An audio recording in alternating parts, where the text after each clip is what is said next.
My name is John Myers. I'm the owner of Golf Car Specialties. I've been fortunate to be with my buddy for, we were just talking about it, 20 years together. And I'm so proud of him and Pam. They've done such a great job. But I want to tell you a little bit about how I met Joel. So when I first met Joel, I was, brand new in the business, and I run up to the ridge of Backbrook, and I get a chance to meet this gruff guy that the whole time was telling me, this is what I'm paying for this stuff and nothing else, but that's what I'm paying. And I was left and I was like, you know what? This guy is one piece of work. He's something else. And you know what I realized after all these years? He is something else, because he wasn't gruff, he was particular. And there's a big difference between the two. I've been very fortunate to earn his friendship over the years, really have. And I talk about that story and being particular because when you see what he's built and what him and Pam have done, you realize that somebody who is particular is the only one that could have done this. And as particular as he is with his golf course, and as particular as he is with all the things that he's done, he's equally supportive of his friends. I coach high school basketball, that's not even the story, but the great thing is, he used to come to my games just to root on my team, had no vested interest. And that's the particular part of him that I love the most. The part that he would spend the time outside of what he knew with somebody that he appreciated. 20 years is incredible. And it's 20 years of the top-notch golf course that, I gotta be honest with you, I've ever played. And I played them all. Pine Valley, Augusta National, every place you can think of. And this, to me, will always be the best golf course, particularly because of the things that he's done. Joel, great job. Pam, really proud of you. Most often, Pam, because you actually were with Joel this long, but also the golf course. So you deserve this, and I certainly wish I could be there to celebrate, but I'm glad you took this opportunity to let me speak with you. You're a good man.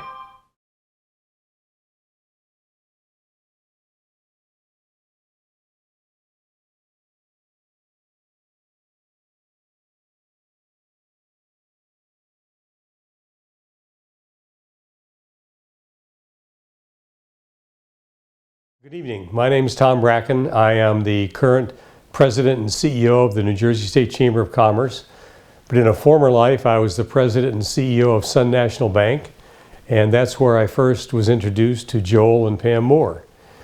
In 2001, I took over Sun National Bank, and one of the very first customer introductions I had was with Joel, who was in the process of building the Ridge. And our bank was discussing the financing of that for Joel. Now let me preface this by saying that banks normally don't finance golf courses. It's not something banks like to do for many reasons, but I was a golfer. I met Joel. I heard his vision. My first comment was, an accountant building a golf course? That kind of jaded my thought process until I met Joel and Pam.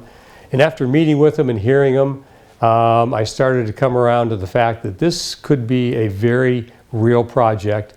And having been a heavy advocate for the state of New Jersey, the Ridge could be a huge asset for the state of New Jersey, a big drawing card for events, tournaments, and a real asset to our state. So after many discussions and many negotiations, we decided as a bank to finance the course for Joel. I would tell you at the very end, we had a little bit of a hurdle to overcome. And, banking is all about relationships.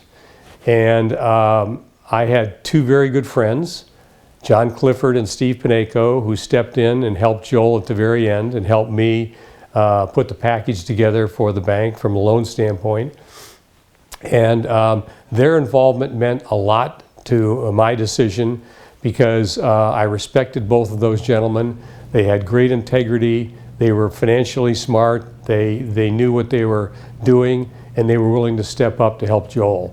So the whole issue of relationships really came into play. And I've always said when I was a banker that, you know, you don't lend to a balance sheet, you don't lend to a P&L statement, you lend to people. And if you don't have confidence in the people you're lending to, you should never make loans. I grew a huge confidence level with Joel and Pam. I had an enormous confidence level with John and Steve.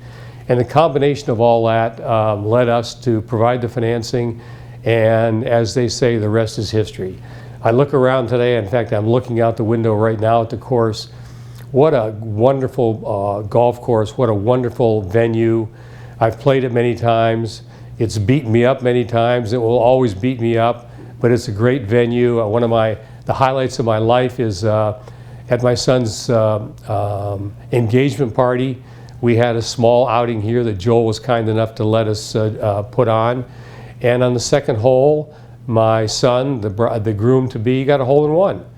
And Joel gave me a very nice, took the flag on that hole and mounted it and gave me a great picture for my son, a great picture that was framed with the flag. He still has it. It's a very prized piece of history for him.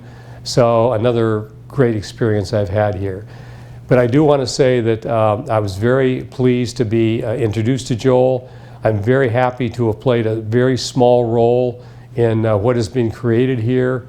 It is a real honor to be asked to speak at the 20th anniversary. I appreciate all Joel has done for me in allowing me to play this course over the years, and I congratulate him on a wonderful accomplishment and wish him the best going forward.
In far western New Jersey lies a landscape that seems untouched by time and man.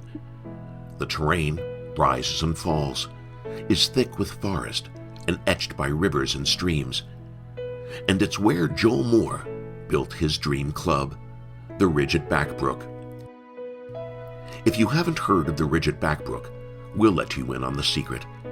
On 300 untouched acres, Joel Moore and his wife Pam wanted to create a true golf experience. No pool, no tennis, no homes. A golf oasis casual in atmosphere, but serious about the game. They considered only one architect, Tom Fazio. The course opened in 2002 to raves and awards, and yet most people still haven't heard of it. They don't know what they are missing. Fazio made every hole special, incorporating the rolling hills, trees, a large lake, and 3 ponds. He crafted a challenging test that is bold as well as beautiful. And in typical Fazio fashion, the course looks as if it's been on the site for many years. The fairways are wide, but the constant movement of the land means golfers will face a variety of slopes and lies. Bunkers are few, but those that do appear are large, deep, and carefully positioned to make golfers think. The stiffest defense at the Ridge are its greens. They are big, deceptive, and always in perfect condition. There really is a ridge at the Ridge at Backbrook. Veins of barn red shale, exposed during construction, add color and thrills to a number of holes on the course. At the par 5 7th, it splits the wide fairway and forces players to choose a side. At the par 3 8th, the red rock forms a 100-foot high wall behind the green, while on top of the wall sits the 17th green, teetering at the cliff's edge. And at the par 5 5th and 18th holes, the red shale creates a dramatic backdrop on approach shots to these greens. And there really is a back brook. It weaves in and out of the course, angling into play with the ability to drown the best of intentions if not shown the proper respect. The final hole is just one example where the meandering stream protects a wide yet shallow green nestled on a shelf above the flowing water. The exhilaration of the round carries into the Mountain Lodge-style clubhouse. Grand in design, it is intimate and comfortable inside, with a welcoming bar and restaurant, handsome, fully appointed locker rooms, and quiet corners, ideal for friendly conversation and recounting rounds just finished. Steps away is an expansive practice area with bunkers, short game areas, and 2 putting greens. The broad driving range, the kind a real golf club should have, has multiple target greens, bunkers, and fairway-like targets. There's also a separate teaching tee. The Ridge at Backbrook is private golf at its best, a club that revels in its natural beauty. As Tom Fazio put it, golfers will be shocked by the natural beauty and drama of this course. Just when you think you've played the best 9 holes you've ever played, you step up to the 10th tee and it starts all over again. This is the Ridge at Backbrook, a hidden gem among the best courses in America, where golfers passionate about the game should be playing.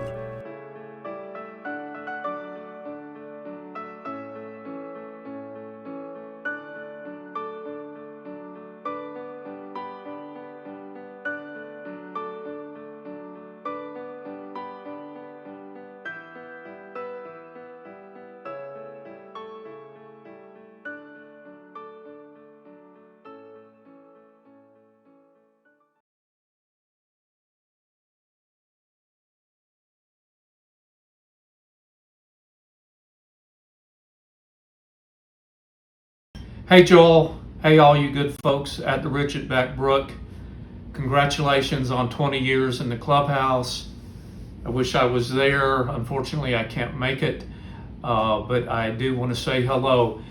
Joel asked me to say a few things. In fact, I'm going to show you a few things. Back in the day, this is how we drew, and this is a sketch of mine that I like that shows the bar area of the clubhouse, hand drawn. And here, indeed, is the real thing. It's one of my favorite spaces at the clubhouse, the bar area. A couple more. You know that the clubhouse is built out of lodgepole pine almost entirely. It was fun to have that as something to design from. Another one of my favorites that shows the entry structure and the magnitude and size of those pines. When I talk about the clubhouse to my friends, and more specifically and more importantly to my wife and son and daughter, it is one of the projects I'm very, very proud of. I use a couple words. One of the words is brave. It was a brave endeavor to take on a large clubhouse that's almost entirely lodgepole pine and rustic when no one else was doing that sort of thing back in 2000. And the other word I would use is honesty. The club and the building is built almost entirely from this structure. It has structural integrity. Where did that come from? It came from a good merger of the client, Joel, and myself deciding that we wanted to do this right, and we wanted to give a lot of drama to the clubhouse. I think we're both very, very proud of it. Well, enough of that. I want you to go have a good time, enjoy your dinner. Again, I wish I was there someday, but have a good evening. Thank you.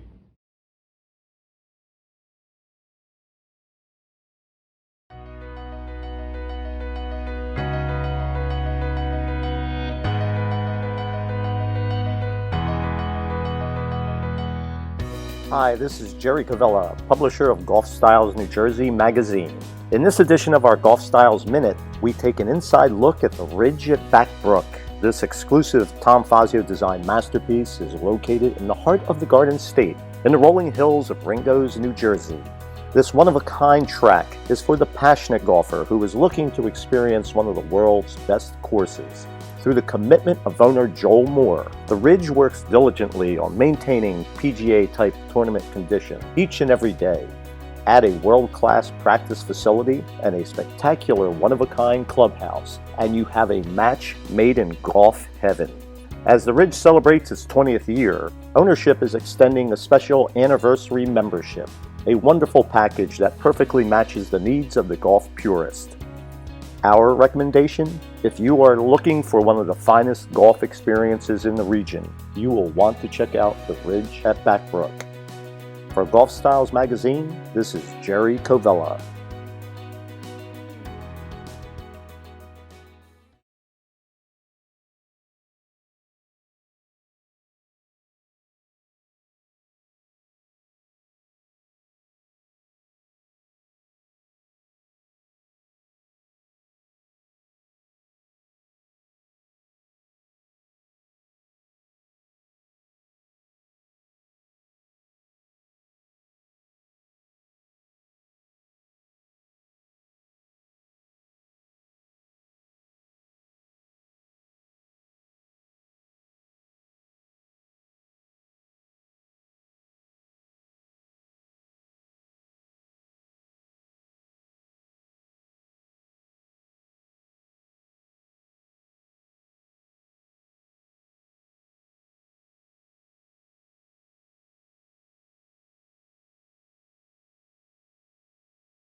Mr. Moore, have you been involved in any other New Jersey actions that impacted the New Jersey golf industry?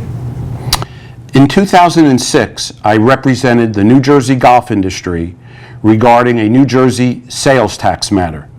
The New Jersey Division of Taxation proposed to charge sales tax on all New Jersey revenues, including initiation fees, membership dues, and membership fees. I was successful in getting a portion of annual dues classified as social activities and thus not subject to New Jersey sales tax. Mr. Moore, have you represented the New Jersey golf industry in any other actions or matters? Yes. When former Governor Christie was elected, he formed the Red Tape Committee, which brought together leaders from many New Jersey industries together to discuss unfair regulations and policies that existed in New Jersey that were adversely impacting New Jersey businesses. I testified on behalf of the New Jersey golf industry before the Lieutenant Governor and her committee. I made recommendations on how New Jersey should either streamline or eliminate various regulations and policies that pertain to the golf industry. Mr. Moore, were you involved in getting New Jersey golf courses reopened after the governor closed all golf courses last spring due to the pandemic? Yes. Initially, I took a back seat and let the other New Jersey golf associations and their representatives try to get golf courses reopened. However, it appeared to me that their letters were not being addressed in a timely manner, and that it was important that owners of New Jersey golf courses get directly involved, as it was the owners who were suffering losses and were the responsible entities. On behalf of the New Jersey Golf Course Owners Association, I began communicating via letters, emails, and phone calls to the governor's office, coordinated communications through a lobbyist to the governor's staff, and began a series of communications to all New Jersey senators, assemblymen, and assemblywomen requesting their support, knowing that they all had golf courses in their districts. A set of guidelines was formulated by myself, our president of the New Jersey Golf Course Owners Association, Dave Wissenda, and a couple of New Jersey golf course owners. I then presented these guidelines to the governor's staff and the same list of senators and assemblymen and women. I also appeared on CBS News Television and Fox and Friends Television, and a couple of hours after appearing on Fox and Friends, the governor announced through an executive order that golf courses could reopen in less than 72 hours on May 2nd. Mr. Moore, were you involved in getting any of the mandated restrictions reduced or modified? Yes, several restrictions made it very difficult for courses and golf clubs to be successful, including the 16-minute tee times, single occupancy in each golf cart, and closing of clubhouses were at the top of the list. Courses were having trouble turning over their golf carts due to the 16-minute tee times, resulting in revenues being decreased by at least 50%. Also, the inability to promote food and beverage, either indoors or outdoors, was really adversely impacting golf clubs. Once again, I contacted the governor's office through a series of letters and asked all the New Jersey senators and assembly men and women for their support, and on June 10th, these restrictions were all modified. Hello, my name's Joel Moore. I'm the owner and developer of the Ridge at Backbrook, located in Ringgoes, New Jersey. Some of my experiences and responsibilities in the golf industry have included being the vice president of the New Jersey Golf Course Owners Association for the past 15 years.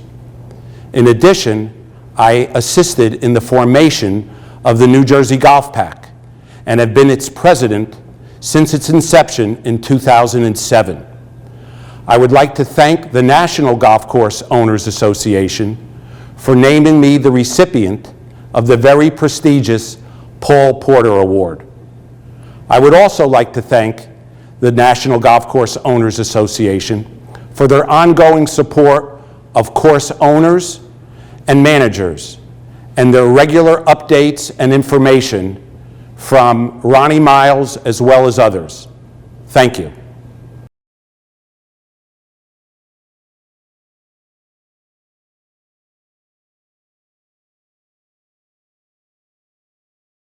hoping to flock to the state's wide open fairways despite the governor's orders to keep courses closed. We're going to speak to one club owner who is pleading to let residents play.